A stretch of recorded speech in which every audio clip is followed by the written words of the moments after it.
Alrighty,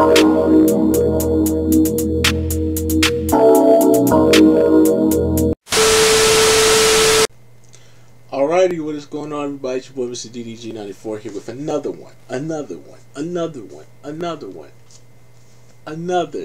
NBA reaction video. Today we are looking at players that need to be traded but nobody knows it. So these are players who, star players on teams that aren't really helping them excel. These are great players who are on bad teams and they're not excelling in their career and they need to move somewhere else before it's too late. But due to this NBA money, man, ain't nobody really going nowhere. They're going to stick with that same team. Loyalty is becoming a thing only because of money. Unless you really want a ring and that pressure is on you, go ahead, do it. So anyways, let's watch this video. What's up, YouTube? It's the one and only Legend of Winning, aka Low, and I'm back with another video. Now in today's video we are going to look at an organization and a player that I honestly believe they should move in a different direction. Not necessarily because the player is really bad, because I honestly believe this is one of the more overlooked players in the NBA, but more so because the organization is moving in a direction that really isn't benefiting anyone. And if they hold on to this player much longer, then I honestly believe they're not going to receive the value that they should be receiving for this said player, because over the past couple of months to a year, we've definitely seen a lot of organizations be on the short end of the trading stick when it comes to trading some of their star franchise players.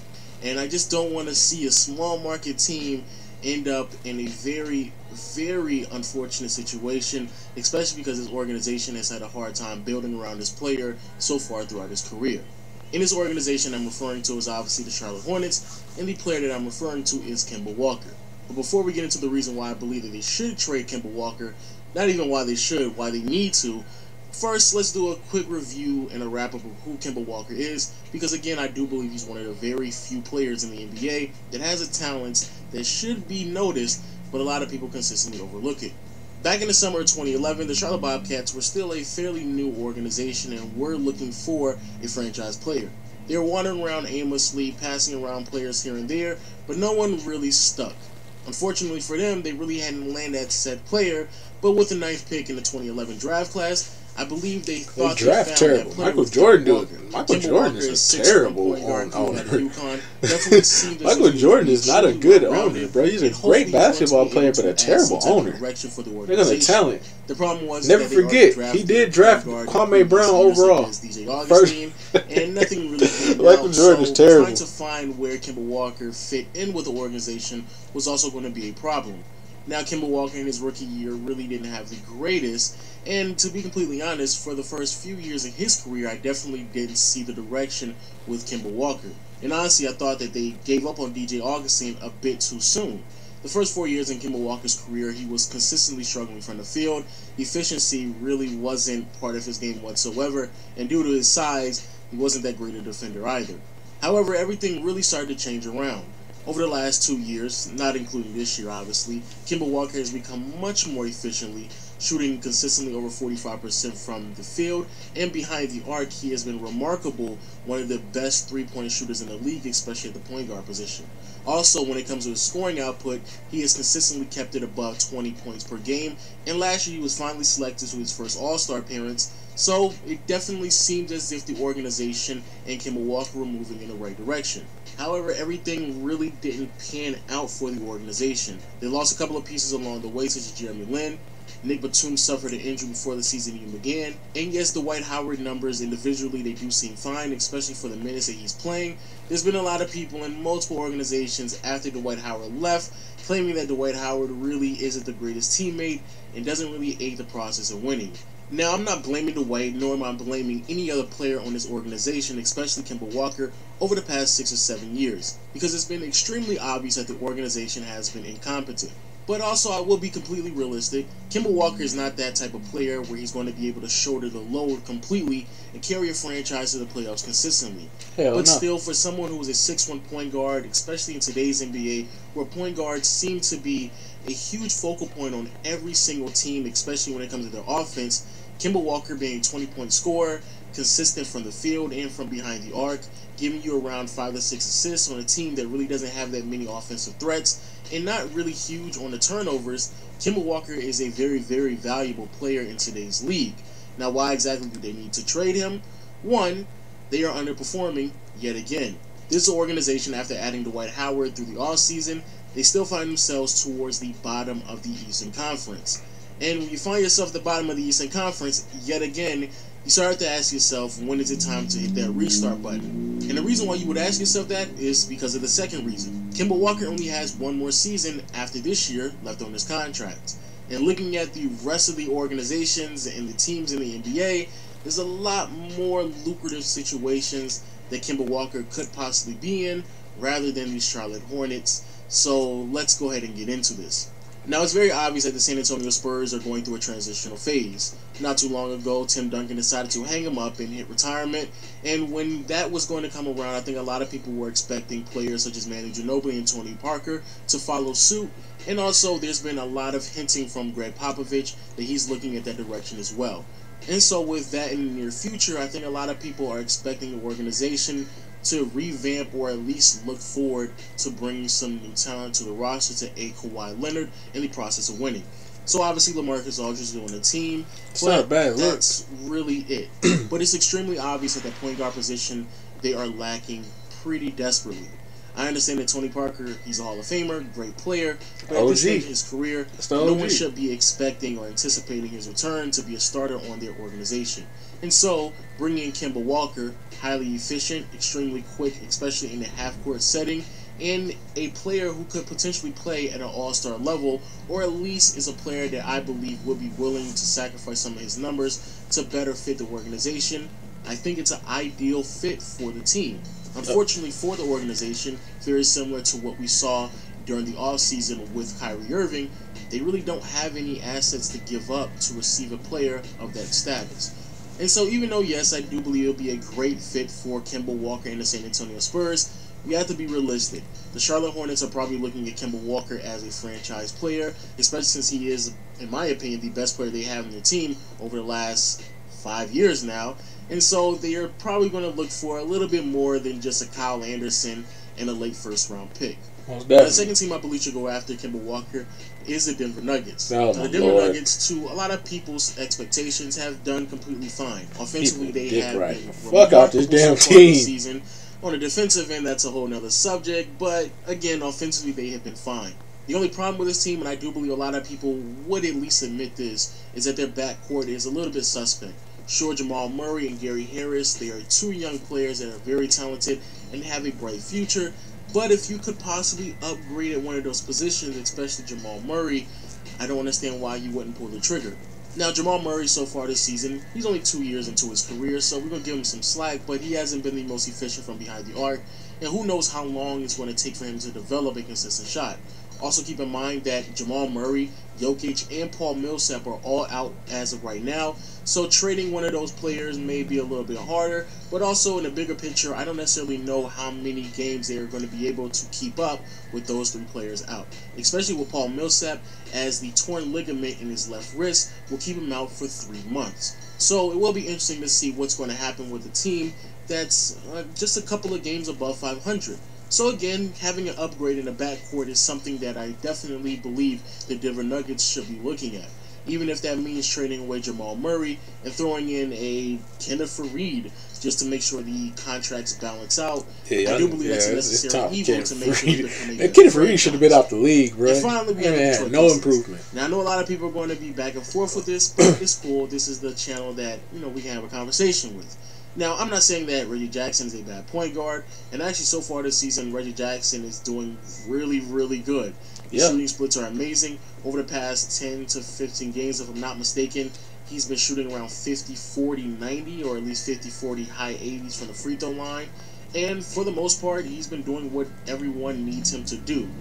But some people may make the argument that Kemba Walker could be an upgrade from Reggie Jackson.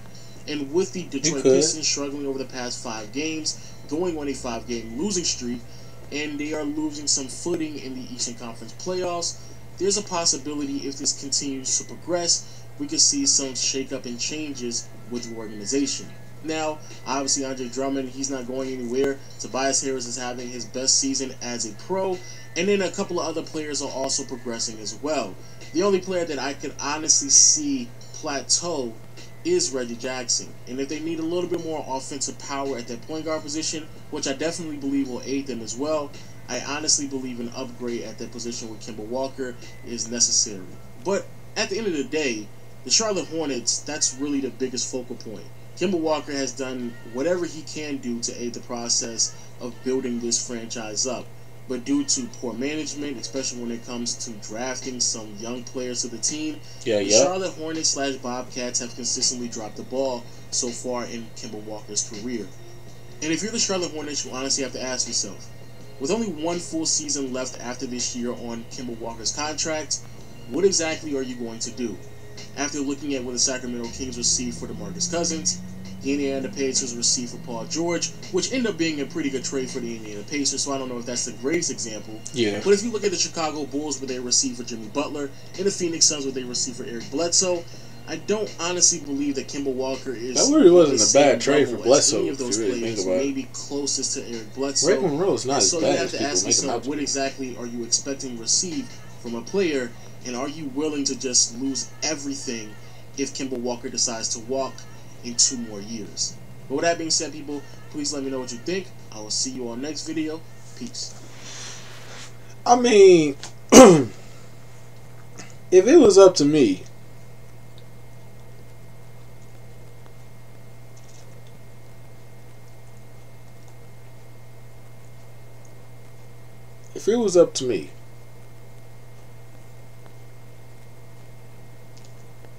I wouldn't send him to Denver. That's out of the question. That's just not a good spot unless you're trying to get their draft picks or something like that.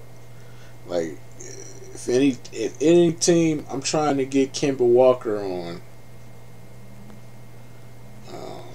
it would be the Spurs. It would be the Spurs. Miami's up there. Miami got assets, bro. Miami got some young talent, some untapped potential talent. Like he could go to Miami. Nobody really talks about Miami, man. Cause LeBron not there no more. That's why nobody talks about Miami. But listen, dog, like Miami got talent, man. Y'all not paying attention to them. That's the only problem.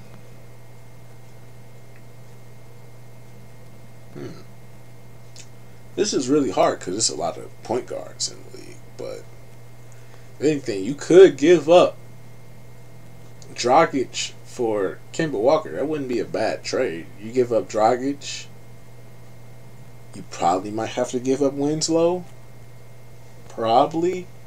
Not a good idea, but you probably might have to give up Justice Winslow for Kemba Walker, which wouldn't be a bad trade at all because you're picking up a 20-point score, which they need to keep moving forward for the Miami Heat at least. But yeah, that's really it. Spurs, the Heat.